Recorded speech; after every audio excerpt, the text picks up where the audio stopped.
e João. Tá? Ele disse assim para Pedro e João: entra em Jerusalém, porque os discípulos perguntaram onde quer passar a Páscoa. Porque não existia ceia. Ceia existiu 60 anos depois de Cristo, como Paulo declara lá em Coríntios. Então, o judeu faz Páscoa. Tá? Páscoa é como se fosse comer ceia, carneiro, né? Então, os discípulos perguntaram: onde os senhores vão passar a Páscoa? Ele falou: olha, entra em Jerusalém, você vai encontrar um homem com um cântaro. Não é costume de homens guardar água, é serviço das mulheres. Então foi muito fácil, né? E Pedro e João, entre os 12 discípulos, foram destinados a preparar a Páscoa, tá? E quando Jesus, essa Páscoa, todas as Páscoas, Jesus tinha mais convidado. Porém, essa está intitulada nos Evangelhos, que ele diz assim: desejei muito comer essa Páscoa. Nas outras não era tanto assim. Então ele separou exclusivamente para os discípulos. Por quê? Porque ele queria fazer certas revelações, tá? E aí os discípulos acharam o homem com cântaro e falou assim: o mestre disse que onde vamos passar a Páscoa? Venha, vamos mostrar uma sala ampla e confortável. E eles vieram aqui preparar a Páscoa. O pastor viu. Então, na época de Jesus, quem tinha cadeira e mesa era rei. Era muito difícil de confeccionar, tanto é que o pai de terreno de Jesus era carpinteiro. Mas eles mesmos não tinham mesa, as mesas eram baixinhas, 50 centímetros, tá? Eles acostumavam a comer sem lavar as mãos, tá? Andavam de sandália, tá? Viajavam dia e noite. Então, Jesus era até criticado por isso, tá? E eles chegaram aqui, eles deitavam em colchonete. Era um sistema assim, mais ou menos, tá? As mesas, não era uma mesa só, como está o quadro de Leonardo da Vinci. E quando Jesus chegou aqui com os discípulos, Pedro e João sentou no último lado da mesa, no último. Foram os últimos a sentar, porque eles estavam preparando. Então Jesus sentou aqui, por exemplo. E aí sentou aqui, que a maioria dos evangelhos diz que João sempre sentava ao lado de Jesus, mas nessa não. Quem sentou foi quem recebeu o bocado molhado, tá? Judas sentou aqui. E aí os discípulos foram sentando, e quando Pedro e João acabou de se preparar, eles sentaram no último.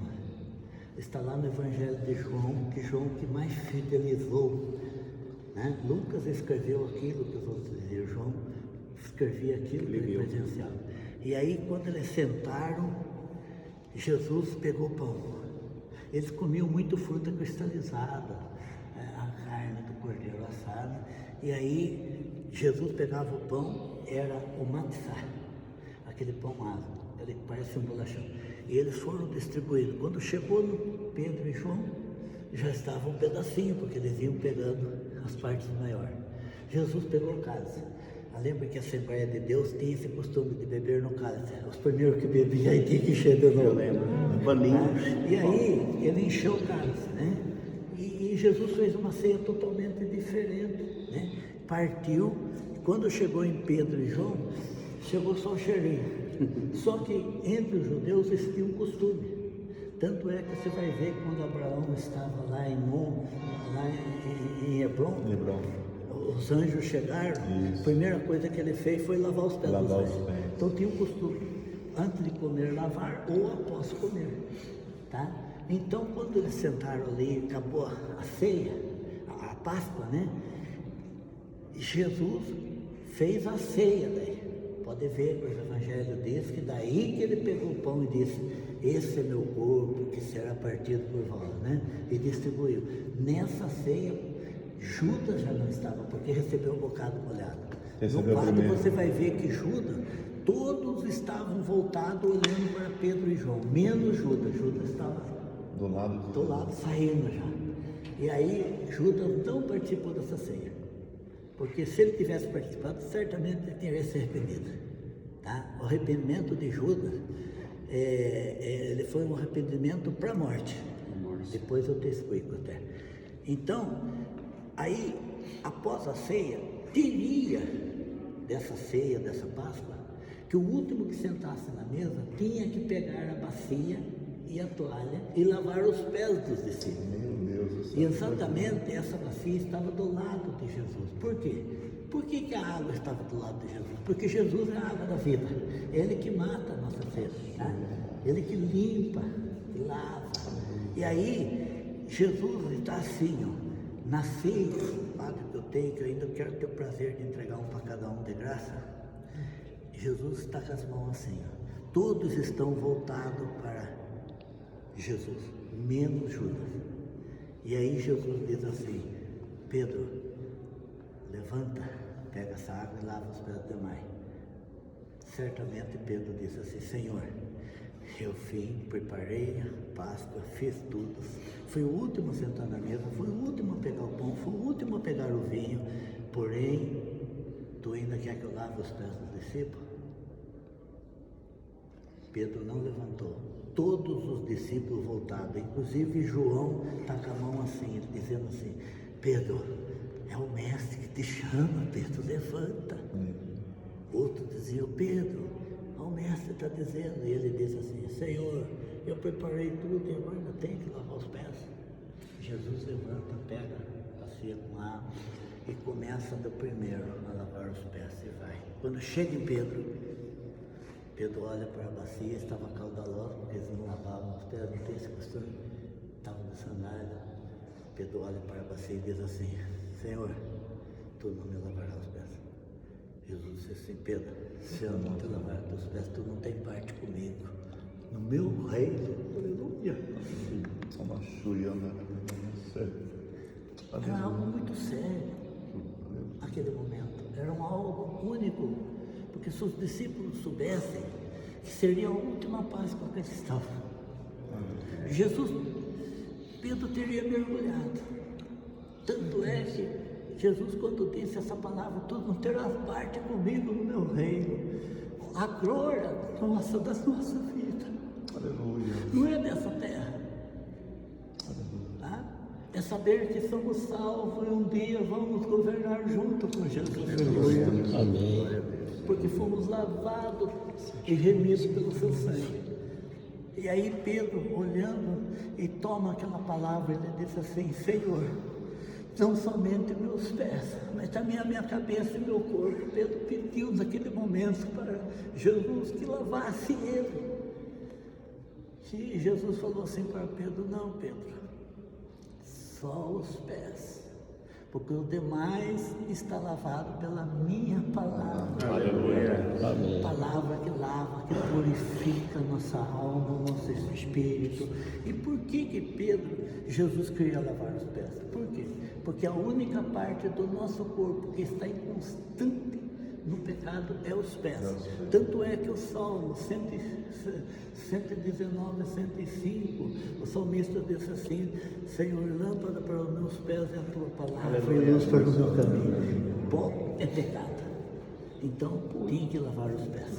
Então deve ser por isso que aqui, quando cai algo no chão, para eles não pegam, porque é o pó.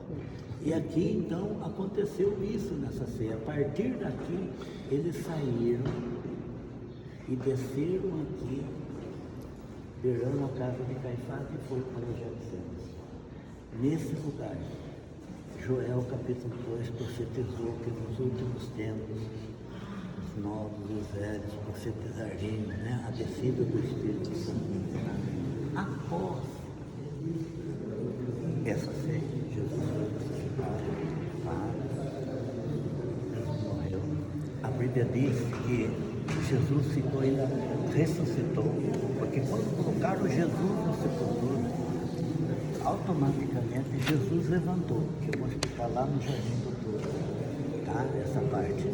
E já desceu no inferno, tomou a chave de Satanás, e quando a luz entrou, a Bíblia diz que todos que tinham morrido antes de Noé, vendo a luz, creram, ressuscitaram e entraram para a cidade eterna.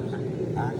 E Jesus tinha dado uma palavra para os discípulos: assim que eu ressuscitar, após o terceiro dia, vão para a Galileia e vocês viverão lá. E lá na Galileia, quando Jesus apareceu, Pedro estava no mar, pescando, e veio para a praia, e Jesus falou para ele, lança a rede mesmo. E quando eles vieram com o peixe, Jesus já estava com o peixe e o pão assado ali na brasa. Tá? Isso depois da ressurreição. Jesus ficou com os discípulos 40 dias. Tá? E disse, subiu ao Monte das Oliveiras, o lugar da ascensão de Cristo, e ali, naquele lugar, Jesus disse a última palavra para os discípulos, não se ausentai de Jerusalém, até que do alto sejais revestidos de poder. Tá? E aí, o que eles fizeram? Após 40 dias, os anjos vieram, levaram Jesus, eles ficaram atônitos, quando os anjos disseram, varões galileus, por que estarão perplexos, olhando para esse Jesus que vai subir? Ele voltará. Então, a volta de Jesus está sendo esperada desde aquele dia, tá? E aí, o que acontece? Eles voltaram para aqui. Era o único lugar de refúgio deles. Eles voltaram para cá e ficaram 10 dias em oração, tá? Aí já tinha mais gente junto. Só que 10 com 40 completou 50. 50 é jubileu. É a festa do tabernáculo. Tá? É jubileu, é Pentecoste. E foi aqui que eles receberam. Desceu do céu línguas repartidas de fogo e foram batizados com o Espírito Santo. Aleluia. E aí eles começaram a falar em língua. Estava gente de muitas línguas aqui visitando a cidade e disseram assim, eles estão bêbados? Ele falou, não. Foi a única passagem bíblica com uma pregação. Quantas pessoas foram ganhar para Jesus, né? Então, veja bem, foi neste lugar que aconteceu tudo isso, tá? 50 é jubileu, é Páscoa, é renovação, né? E é interessante nós olharmos para a Bíblia, porque Deus enviou Jesus Cristo, nós temos que pôr uma coisa na nossa mente, no nosso coração, somente com 3 propósitos: salvar alma. O reino do céu não precisa de ouro, prata, de luz, de nada, porque Jesus Cristo é dono de tudo, o Senhor é dono de tudo. Então, Jesus enviou o seu Filho ao mundo para salvar almas. Segunda coisa, ser o quê? Quando salva uma alma, ele sempre está lá no fundo do poço, muitas vezes desempregado, muitas vezes faltando alimento. Qual o segundo propósito de Deus? É suprir a necessidade enquanto aqui vivermos. Tanto é que a igreja fundada aqui tinha tudo em comum. Vendiam seus bens e traziam para os discípulos, iam vivendo até que a próxima safra chegasse. E terceiro, ser cheio do Espírito Santo. Ninguém que prega o Evangelho, que fala do Senhor Jesus, não possa estar cheio do Espírito Santo. E é o Espírito Santo que nos revela tudo hoje referente à palavra de Deus. Amém?